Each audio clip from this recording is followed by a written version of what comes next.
এই যে লাড্ডু ঘুরতে যাচ্ছে লাড্ডু।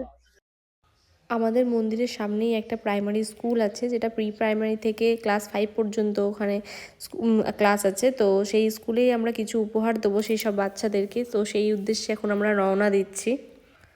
গ্রামের মধ্যে স্কুল বোঝোই কীরকম পরিস্থিতি হতে পারে, তো সেরকম একটা ব্যবস্থা নেই স্কুলে। তো আগামী দিনে স্কুলটার জন্য অনেক কিছু করার ইচ্ছা আমাদের আছে। তো প্রথমেই একটা ছোট্ট উপহার বাচ্চাদেরকে দিয়ে আমরা সেটা সূচনা করলাম। বাচ্চাগুলো এই উপহার পেয়ে এত খুশি হয়েছে, তো যে আমি কি বলবো, সব নিয়ে নাচানাচি করছিল। এত ভালো লাগছিল দেখে, মনে একটা শান্তি আসছিল ওদের এত খুশি দেখে। ওদের এর আগে কখনো কেউ এরকম ধরনের কোনো উপহার দিইনি। আর এই ব্যাগের ভেতরে কি আছে সেটা তো আমি একটা ভিডিওতে দেখিয়েছি, আমরা চ্যানেলে সেটা দেখতে পারো যে কি আমরা ওদেরকে দিলাম। এটা আমাদের মন্দিরের নামের লোগো, মন্দিরের নামের ব্যাগ করে তার ভেতরে ওদের জন্য উপহার আমরা ভরে দিয়েছি।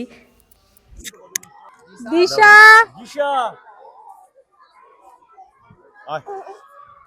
আয়ুষ, তনয়া,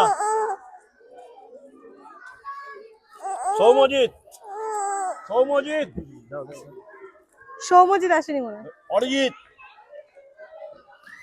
অংশু, পাপিয়া,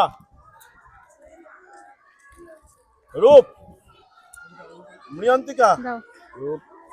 দাঁড়িয়ে যাও, ছেলেদের একটা লাইন, মেয়েদের একটা লাইন, ছেলেদের একটা লাইন, মেয়েদের একটা লাইন।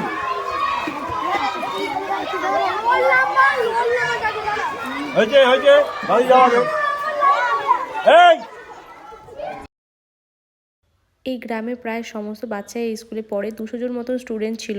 তো ওদেরকে এই ছোট্ট একটা উপহার দিয়ে আমরা ওদেরকে কথা দিয়েছি যে ওদের পড়াশোনার অনেক অসুবিধা আছে, এই স্কুলের সেরকম সুযোগ সুবিধা নেই। তো ওদের সুবিধা অসুবিধাতে আমরা ওদের পাশে আছি। আমাদের সামর্থ্য অনুযায়ী আমরা চেষ্টা করব আগামী দিনেও ওদের জন্য অনেক কিছু করার পরিকল্পনা অনেক কিছু করেছি, দেখা যায় কতটা কী করা যায়। ভিডিওটা ভালো লাগলে লাইক করে চ্যানেলটাকে সাবস্ক্রাইব করে সঙ্গে থাকবেন।